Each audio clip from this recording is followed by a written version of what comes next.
What's going on, guys? Welcome back to the You Know Birds podcast with the Bell and the Bird crew here today. And gentlemen, the sky is falling. The Philadelphia Eagles have lost a football game for the second time in like a calendar year. Really not a great game overall from the offense, especially. How are we feeling about the boys today, John? Just shout out to Jack Driscoll and Devontae Smith's unusual droppy hands, and I don't know what else we want to add to it. Oh yeah, Jalen Hurts looking like complete dog shit in the fourth quarter. That did not help. Play selection did not help. I am glad that Dana's happy, Vince. I'm sure that the pizza maker down at Lucatelli's, I know, is a Jets fan, was giving me shit, so that's fun too. But oddly enough, I know that I'm mad. Oh, I'm mad, but I don't know. This is just kind of more or less what it's kind of. This is going to happen. I thought this was going to happen to the Patriots, and I think if there was a Patriots loss and a Jets win, we'd obviously know why this happened, but I just, because that's reversed, we're all sitting here going like, well, that's weird that you lost to the Jets, and it's not that weird. It's not that weird to me. So I just I'm love okay, that the more the Eagles lose, the John gets calmer the more the Eagles lose. So His comfort zone. Wins are bad, and we need to be really pissed off when they actually lose. It's fine. That's actually 100% true. After we pull out a win against the Washington football team that we had no business winning, the sky is falling, and now we actually lose a game, and everything's good. It's cool. No worries. Honestly, I want to start up top because I need to get your guys to just kind of reel me in here, Vince, because I feel like I'm going a bit insane after this game with the way that the fan base reacted to everything. Because the main reason why is because I feel like I didn't watch the same game as the majority of people here. What I saw was a team that had a ton of fixable mistakes, turnovers from guys like, Dallas Goedert obviously drops it directly into a defender's hand. Kind of some bad luck there as well. Devontae Smith, as John pointed out, dropping some balls that he normally never drops. He's usually a very sure-handed player. A.J. Brown giving up on a route. Now, they did score a touchdown on that drive, but still, A.J. Brown giving up on a route, pulling a Jalen Reagor, and not catching a long bomb for a touchdown. I mean, he was amazing otherwise. We talked about AJ, the GOAT Eagles wide receiver, we've talked about on this podcast, but in that game, it was uncharacteristic of him to give up on that. Swift fumbles for the first time as an Eagle, and we came out on the other side with the national media, with people on Twitter, with Eagles fans, a lot of them only talking about Jalen Hurts and Brian Johnson, and I just am kind of confused here, because how many times can a team turn the ball over 4 times? 3 of those turnovers were not Jalen's fault at all. The last one, completely unforgivable in that situation. The only thing you can't do, horrible situational football from the coaches and Jalen Hurts to not be aware of that situation. One play, totally agree. He was the best player on the field through 3 quarters. He was making every single pass. He was the pocket was collapsing once Lane Johnson was injured. He was able to get out of the pocket, make the right read. Everyone else was failing him. It was the playmakers, the offensive line. Everything was falling apart around Jalen, and he held the ship together for the majority of this game. So now look, is the last 2 drives something that he can do regularly? No, obviously. But I feel like I came out of that game feeling good about Jalen Hurts, and honestly, not even feeling that bad about Brian Johnson, to be completely honest with you. Like, the red zone offense, when they were able to get into the red zone, was not a problem. The plays that they were drawing up were succeeding, and the players were failing to execute on those plays. So Vince, where am I just going insane here, or is this like actually what happened in the game and I'm the one who's wrong here? Yeah, no, I'm more with you than the fans for sure. Like for everybody else, I mean, yeah, look at some of the other things, right? Jake Elliott missed a kick. Dude missed a kick. When did that ever happen? It was like, 37 it was yards? an exact extra point range, and he misses that shit all the time. So got to back him up. That's all. Yeah, but that's the funny thing, though. But, like, you look at this, I mean, think about the other side of the ball, right? Like, you're the Eagles' defense. You have 4 turnovers against you in this game, essentially. They don't allow a touchdown all game until they literally decide to allow one. And then at the end of it, they still only give up 20 points. Like, the defense was amazing. They did everything they were supposed to do. You can't have any gripes with those guys. Reddick was killing it. Again, 2.5 sacks for Reddick. Like, he is on an absolute tear ever since he got the cast off. So, like, you look at a lot of these things. It's a lot of freak stuff. It all piled up. If anything, the biggest surprise of the whole game was the most devastating moment, which is it's the fourth quarter. The Eagles are driving down the field. It's been a wonky game. And last year, we always saw Jalen Hurts take them down and win. You just believed that he was going to make it happen, right? It happened against the Colts. It happened against the Cardinals. I think Jacksonville was one of those games. Like, it happened in a couple of different games last year. And then you get this moment against the Jets, beat up secondary and everything. You're thinking, all right, maybe this is going to be it. And then he throws a really bad pick. And that was pretty much it. Like, it's just, it's so many bad things piled up. Sometimes it happens. And, like, even with 4 turnovers, they had a chance. Like, it's kind of crazy.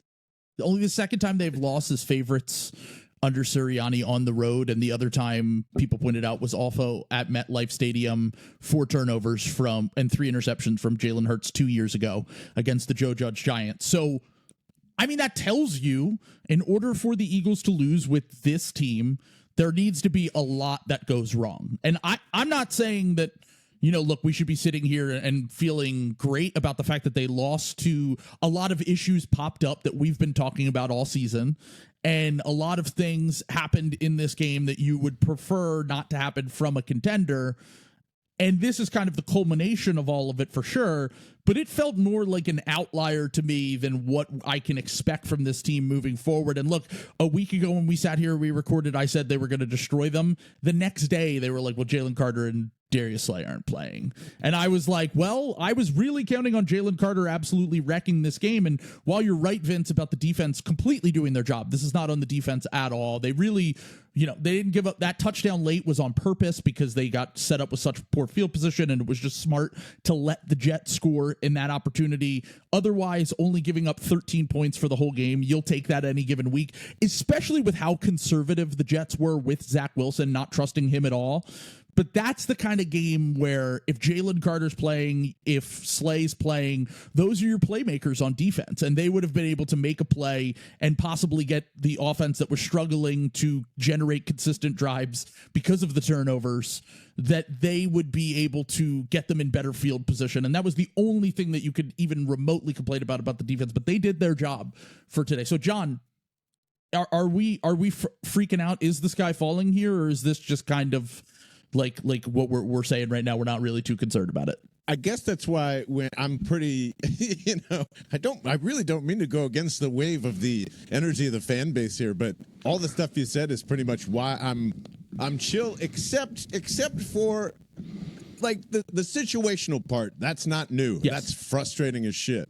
I don't think Nick Sirianni is very good in-game situationally, especially when things do go wrong. We've seen that time and time again with this offense happen a lot. And I would even say in the first drive where we're sitting there on that 4th and goal, and Jalen somehow with his 600-pound legs stretches across for the first touchdown of the game, you're going like, oh, shit, like saved him again. And it's just it got to a point in this game where it happened again in the fourth quarter where it's just like, all right, well, Jalen's just going to go make a play, or AJ's going to go make a play. And that is repetitive over and over and over and over again. And it's why I got so heated last week, because it's the same thing. And I don't know what this is. And now AJ is chirping online a lot. He responded to Donovan McNabb today and Donovan was in the wrong totally, I think, in trying to even compare. Oh, really? Donovan McNabb in the wrong? Yeah. Never heard when that does that before. ever fucking happen? Yeah. This isn't I don't think this is ever a T.O. McNabb thing. McNabb couldn't get along with anybody like that. I'm with you where there was like a little bit of perfectionism going on, but there's something wrong still. I still don't know what it is. No one's saying it out loud, but like this is the same shit we've seen for 6 weeks. And maybe I'm crazy, but I just don't think that Hurts and all this shit is going to allow a Dolphins loss against Tua and Kelly Green at home. So I feel pretty good, honestly. I'm with you in that regard as well. I still feel confident going into this game, even though that Dolphins offense is ridiculous. I've seen a lot of stats going around about the decline of NFL offenses and quarterback play this year. Like Nate Tice had a thing about that earlier, about how quarterback play is down across the board. Offenses have taken a step back after this offensive revolution we've seen over the last 5 years or so. And the only team that is not affected by that is the Miami Dolphins right now. They have been completely electric every single drive that they're on the field. And that concerns me a little bit. I think that the team rightfully was cautious with the injuries this week, not letting Slay and Carter play on that turf. As we saw Lane Johnson get hurt, Garrett Wilson get hurt.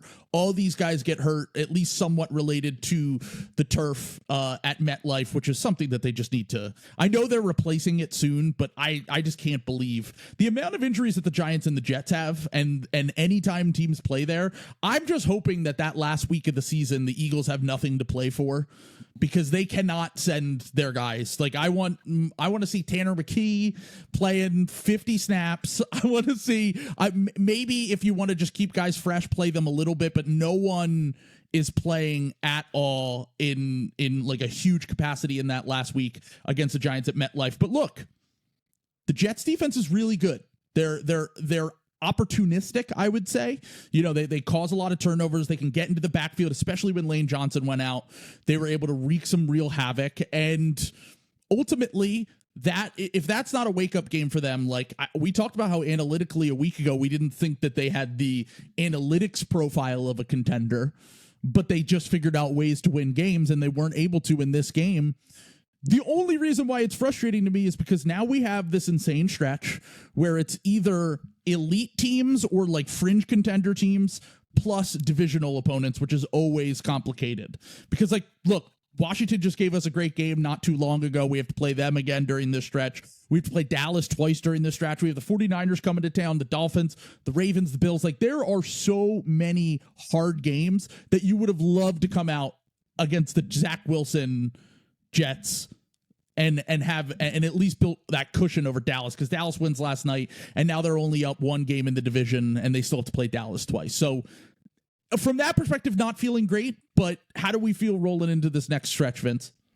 Well, one of the best things, I mean, is also just that San Francisco lost, you know? Yeah. So for them to lose two, and you go, okay, well, like, when you think about this Jets game and what it could mean is when you're at the end of the season and you're going back and saying, okay, well, are they the one seed? Are they not? What was the difference? Yeah, this could very well be the game. I mean, it's just, Zach Wilson sucks. Guys, he's not a good quarterback. So losing like this is a brutal way. But I think on some level it's a good reality check for them, and it's something they needed going through the rest of this stretch here. And it's not just because, like, oh my God, they're so high and mighty and they're all about themselves. I don't think it's that at all. But look, I say it all the time. I will continue to say it all the time. I think their quick passing game sucks. All of it is really in the screens, so they want to throw everything behind the line of scrimmage and try to make stuff happen. I think they totally overused that. Like, Swift had 8 grabs this week. So I don't mind trying to figure some of that out and get him going more as a receiver. But, like, man, they just don't have the balance of anything right now. They don't know how to win in situations like that, because Driscoll was getting collapsed. I mean, those snaps would start, and then he was just getting push. And for Jalen Hurts, to your point, Trill, earlier, like, that guy navigating the pocket with the kind of pressure that he was getting was really hard to do. There was one time where he went out backwards. He had to bail out of the pocket to his left, and it was just, like, really crazy stuff. That third down throw to A.J. Brown, I mean, yeah, a stiff arm throw on 3rd and 6 or 7, whatever it was. And then they end up scoring a touchdown on that drive, largely due to John talked about earlier, Jalen basically becoming a superhero. Unbelievable. I mean, like, how many times does this guy have to show you? I really came out of that game. I've come out of the last 3 games. I was genuinely concerned that this could be a rough year for Jalen. And maybe, look, you look at the numbers and you say, sure. But every week, if you look at the people who ignore the interceptions, if you look at the people who ignore some of the things that might show up on the stat sheet, everyone who sits through and watches all 22s, whether it's the guys from The Ringer or our friends at PFF or any of that, they're all just like, these have been some of the best passing games of his career. And sometimes you have turnovers that aren't on the quarterback. And I don't know. Maybe I feel like I think what this all boils down to is that we have PTSD from Carson Wentz. And because that's really what it is. Like, let's be honest. Carson Wentz was an MVP candidate in his second season as the starting quarterback for the Philadelphia Eagles. Jalen Hurts was a MVP candidate in the second season starting for the Philadelphia Eagles. They both signed massive contracts with the team.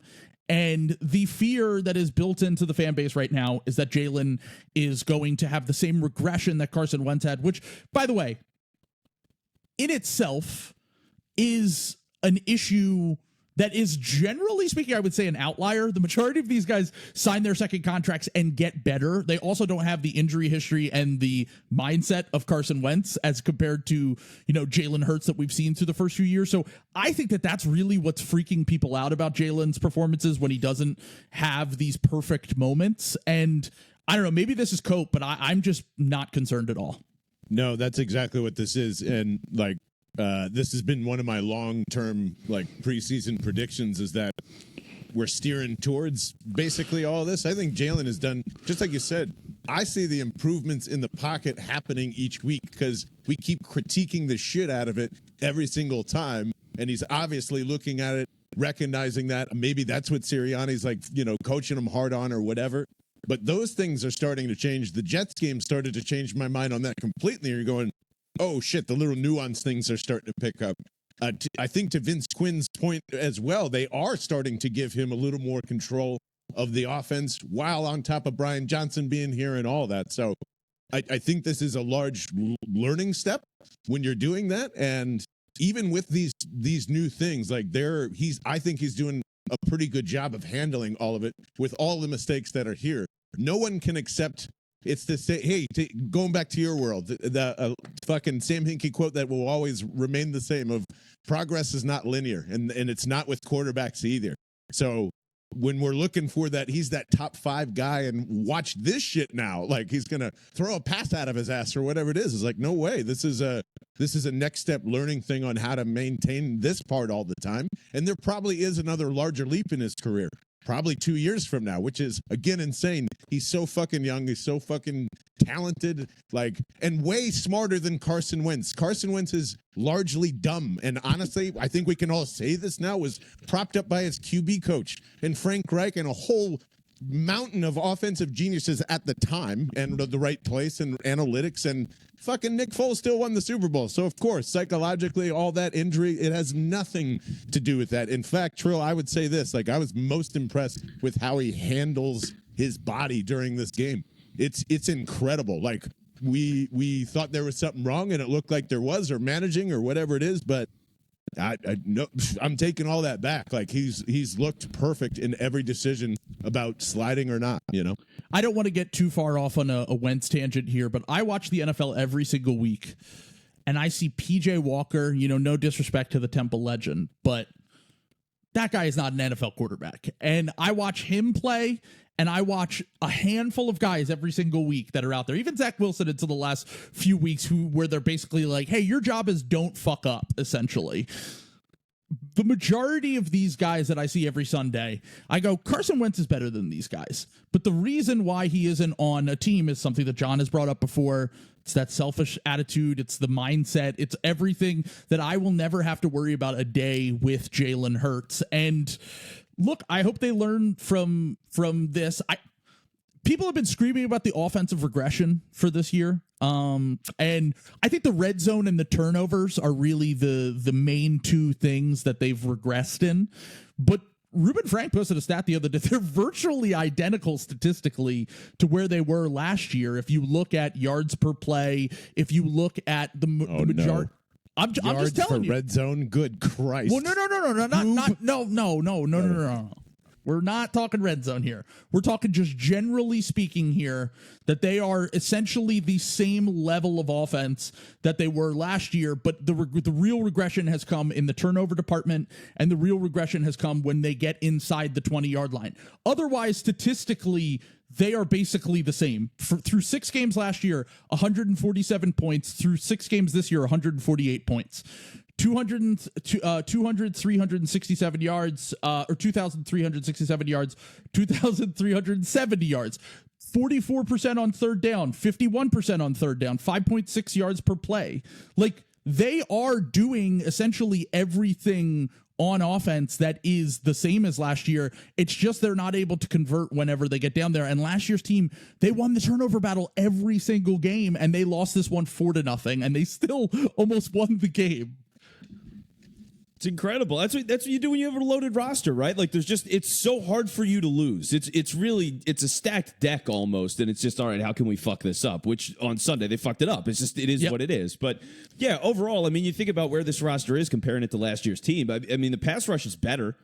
And that was one of the best pass rushes you've ever seen in the history of the league. And it's better because that's the Jalen Carter impact. You look at the running game and how much better it is with Swift versus Sanders. Like, there are very real things that we've seen with this team to show, like, they are totally legitimate. They're really, if you want to say they're worse than last year's team, you can. But, like, man, I mean, I think it's a hard argument to make right now.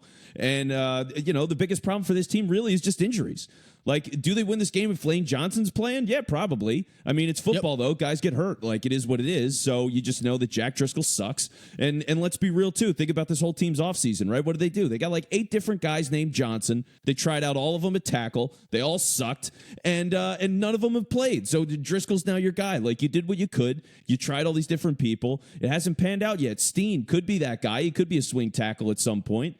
He's learning the game still. I mean, he's only been playing football for like 5 years. So there's just a lot of work to do on that. And look, when your biggest weakness is like backup tackle, I mean, it's, like it could be a lot worse, guys. So I don't want to overreact to all that stuff. It's just, okay, get Dallas Goedert in there. You got to redesign your offense a little bit more and use him as a guy to chip and give yourself some time. So they can figure all this stuff out. It's a great stretch to go and figure it out in. I mean, look, this is what football's all about, right? Like, you watch to see them play the best teams in big scenarios and have something at stake and feel like, hey, can we do this again in a couple of months from now if we're playing in where the hell's the Super Bowl this year? Vegas? Yeah, I think so. There we go, in Vegas. And if we're playing in the Sphere, baby. So whatever they're going to do with it, yeah, like, you just want to be ready for those kinds of moments. So I'd still think that, this doesn't change my outlook on the team overall. You're going to lose games over the course of the season. I figured they'd lose more games this year than last year. That's just the nature of the schedule. And they've had it, last year they had great injury luck. It's the same thing that happened in 2017. They have not had good injury luck this year. If you're in the secondary, you basically have the black spot. So good luck. You are going to die. But other than that, like, they're in a pretty good place. It's just, how do they handle this stretch? There's a lot to look forward to. I'm not getting too caught up in it. Yeah, John, you had something to add? Yeah, I was just thinking of some things, and like in my quest of does Nakobe Dean do something great? Vince Quinn did say a statement where it says Zach Wilson sucks. Did I miss something in this game where did Zach Wilson not blow by Nakobe Dean in the open field, or like did I miss that play 3 times when I watched it back? That was tough. That was tough, right? That wasn't like, oh, it was a mistake. And like, there were people in our Discord blaming the defensive line for that play. And boy, oh boy, is that just enough. I know. And in a week where Desmond Ridder completely sucked ass, and I'm ready to take on all challengers, by the way. I wonder how we feel about this because, I'm not worried about, and I'm in agreement with everything that Vince said. I just don't know about this guy yet. That's my main concern on this, like, linebacker shuffling when nothing was really wrong in that department, and I think we're gonna see some forced Nakobe Dean. How do you guys feel about him and the Dolphins? I think it's a positive, but I'm not looking forward to the results. I guess I'll say I don't really notice him out there on the field unless it's something that isn't great, which is usually not a good sign. But also, look, he's a young guy. He's played in his first few games. I'm trying to give him benefit of the doubt. Coming back from an injury, I don't know how you feel about it, Vince, but I haven't really seen much from Nakobe Dean to feel great about so far. Yeah, no disrespect to Nakobe Dean. I don't give a fuck who's out there. I mean, it really doesn't matter to me. I don't care about linebackers. I never have. I haven't cared about a linebacker. Running back to the defense? Yeah, like who cares? I mean, when's the last time I cared about a running back was like 2003 when Jeremiah Trotter was here. And like ever since, I mean, it's a different game. It's just not how the sport's played anymore. Look at all the investment and all these other different guys. The defensive, they would rather go 5 layers deep on the defensive line than pay for a solid linebacker. I mean, it's just the fact of the matter. It's how they value all this stuff. All the guys in the secondary, what are they doing? They're rolling the dice. I mean, they've had in the last couple of years like 3-4 different guys on the practice squad in the secondary just saying, hey, can we turn these guys into something? It's Job, it's Ricks, it's Goodrich. It's like they just want to develop and develop and develop, and that's what it should be, because you want that flexibility, you need depth. We're seeing all that kind of stuff.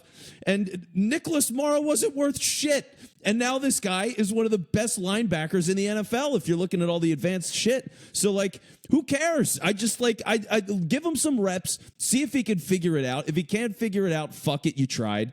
And he's just a depth guy, and it is what it is. This is also why you don't draft linebackers in the first round, you fools. Why on earth did, like, everybody was unless like, they went Kobe to Iowa. Dean. Yeah, there you go. Iowa linebackers only. But like that, everybody was so all about this guy in the first round. He went to a third rounder. As of now, he's been a disappointment for that. And you're just hoping he can be a player. I mean, it is what it is. Yeah, I'm with you, Vince. I mean, look, I saw there was a report yesterday from the Philadelphia Inquirer that Howie has been calling around for secondary help. So I think that shows you where his priorities lie in terms of building out this roster. And it's where they've always lied with Howie. They've always been on the defensive line. They've always been in the secondary. They've always been on the offensive line, and everything else will kind of figure itself out because they could shuffle through a number of guys. And you brought up the fact that Morrow, you know, I said I don't think that the Eagles defense, the only thing you can really complain about is they haven't caused a turnover since the Tampa Bay game.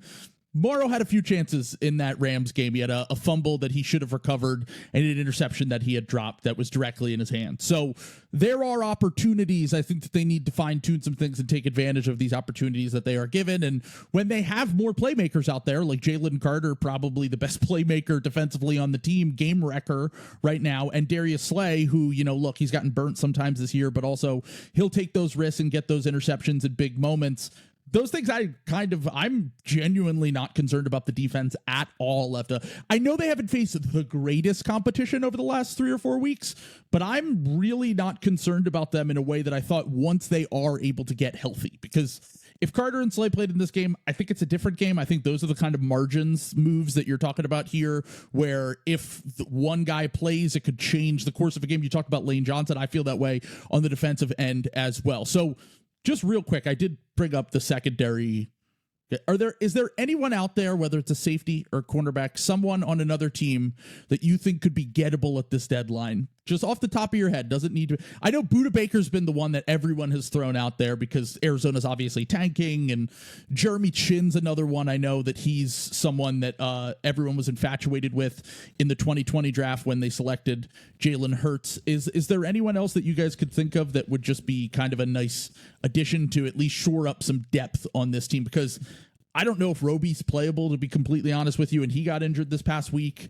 I'm just wondering if there's anyone out there that you guys would be interested in. Well, the only other name that I've seen right now that makes a lot of sense is Justin Simmons. Look, Denver sucks. I mean, that team sucks. So really bad. Yeah, I mean, so apologies. Nobody mentioned Russell Wilson. But like you look at what they got going on, and that's the beauty of it now is you're enough weeks in that you see teams like there are enough teams that are clearly out of it for the year. And now you can start to pick and choose a little bit because, like, when some of these teams are just this brutal, man. I mean, Carolina might as well fire sale everybody. And by the way, enjoy 4 more years of Miles Sanders under contract. Jeez, you idiots! What a dumb move by them. So, yeah, I mean, like, so if it turns out that you're going with, oh my God, I almost said Eric Rowe. No, if it turns out you're going with Jeremy Chin, by the way, right? Yeah, I mean, figured it out. Great work, Chip. So yeah, any of those guys in the safety area that they want to go bring them in. They've had injuries, like just make it happen. Well, and I'll jump in. Yeah, I'm always into the Jeremy Chin trade just because I think that would shore up. That would be a very Howie thing to do if that's possible. Just because I think that was everybody was yelling at him to draft him instead of Jalen Hurts that year, so that only is like a little Christmas cookie on top for everybody.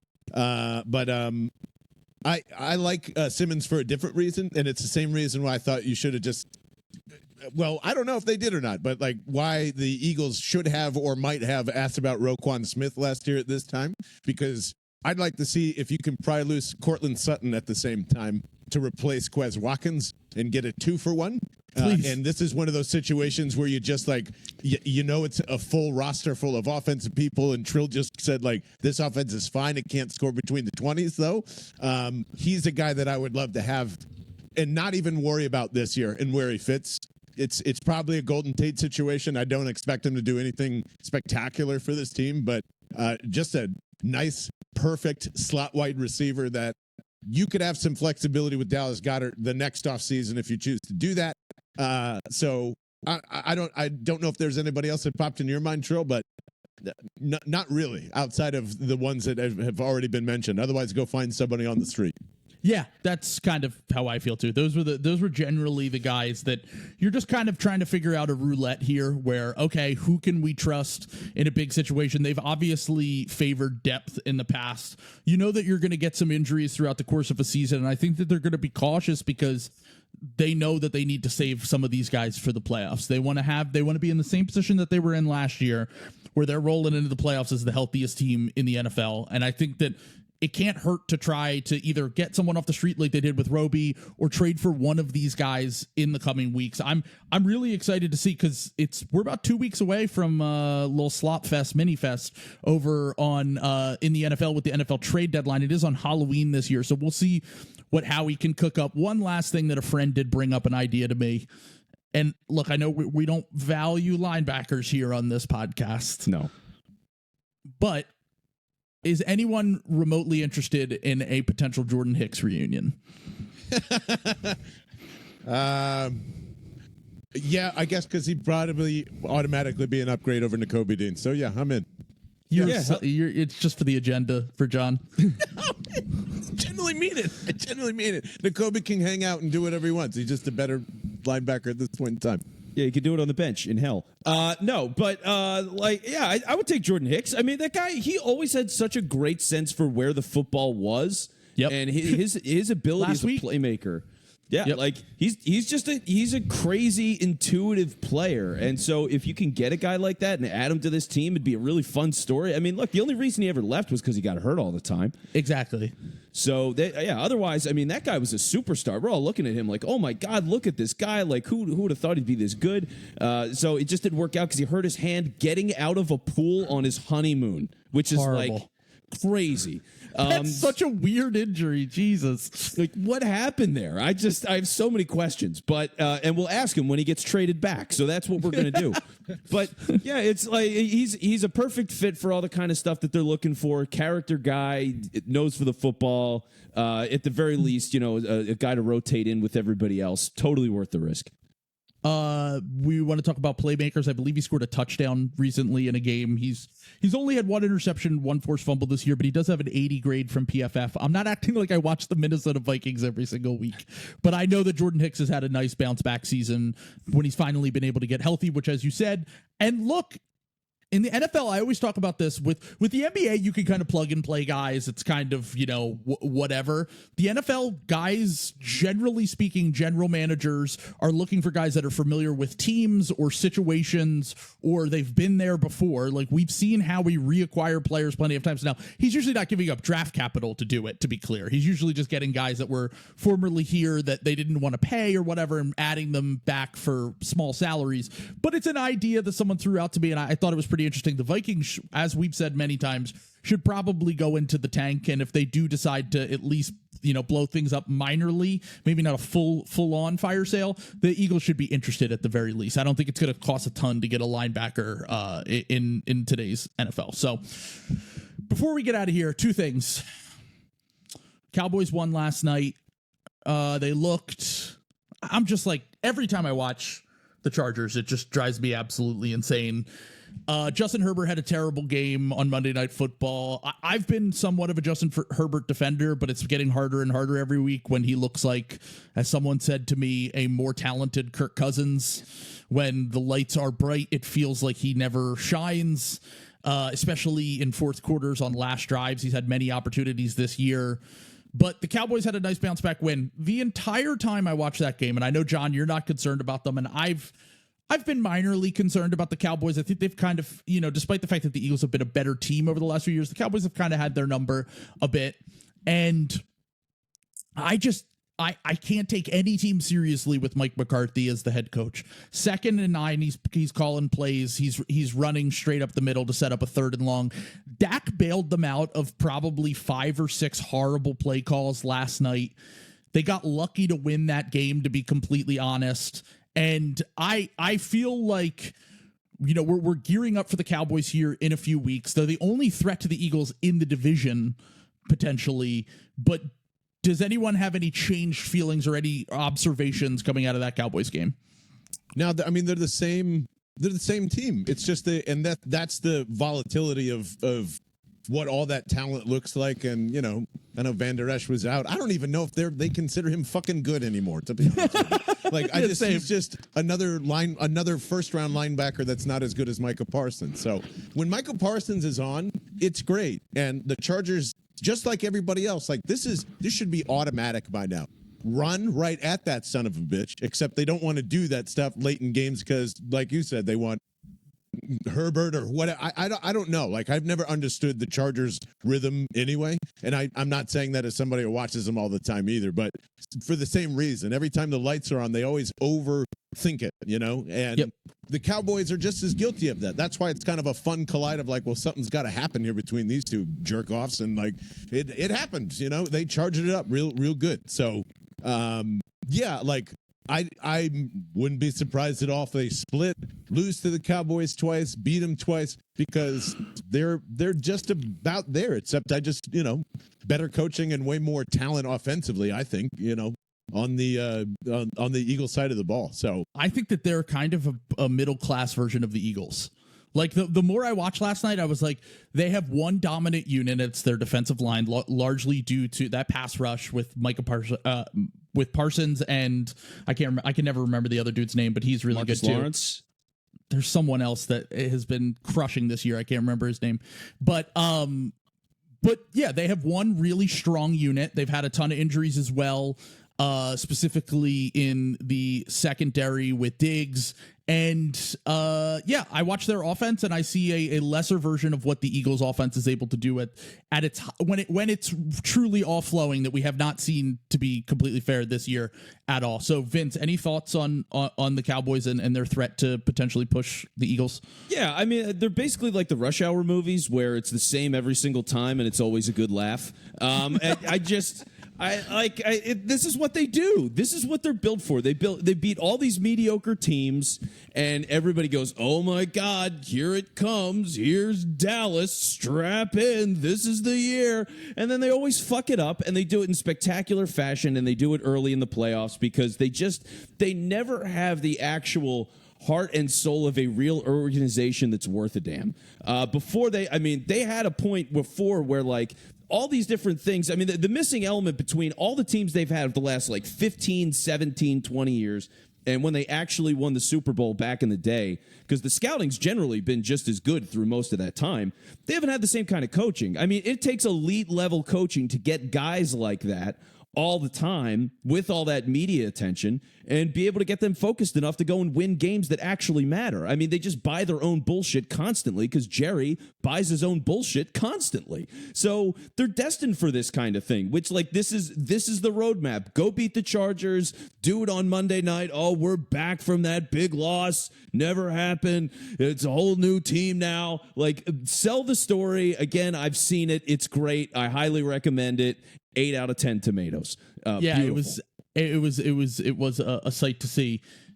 Do I have to eat crow about the Detroit Lions is my question, because Lions have the same record as the Eagles and the 49ers now.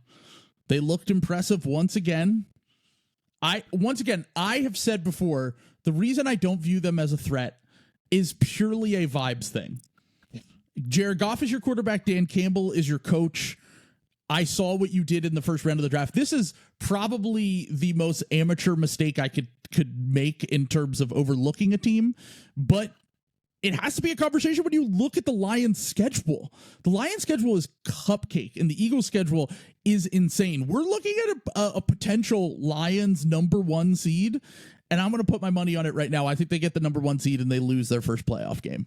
That just feels like the most potential heartbreak situation for the Lions, and that historically has been the case. Once again, not going on any sort of breakdown of X's and O's, just vibes. I love that.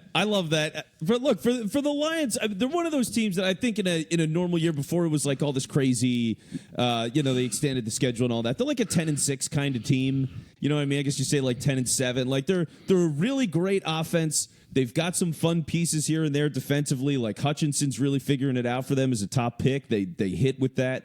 But that like the heart and soul of this thing, I really think is Ben Johnson.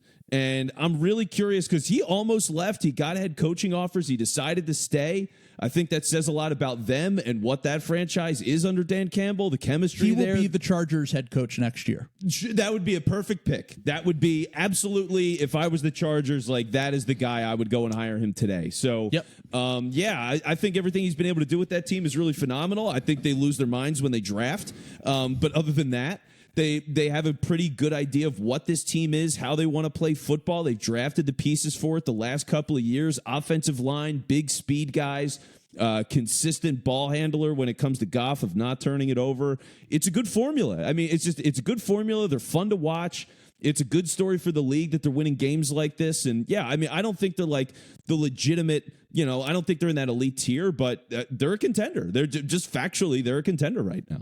I think they're just as good as the Eagles. They're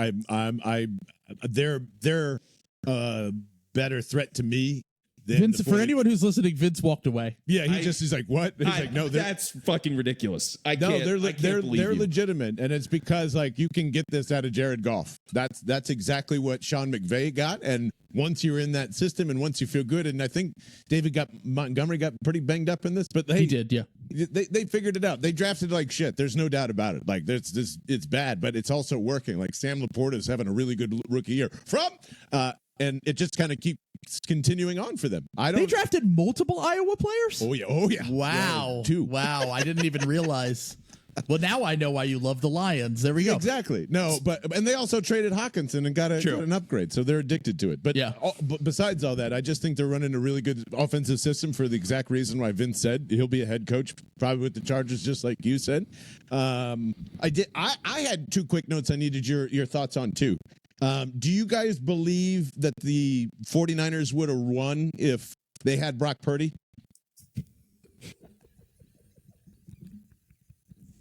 Anyone?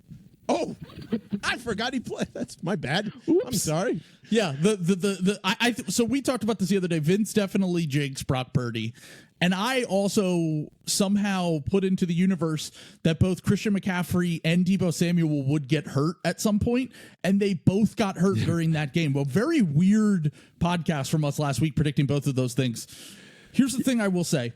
49ers had a very similar loss to the Eagles this week on the road, kind of a trap game, elite defense.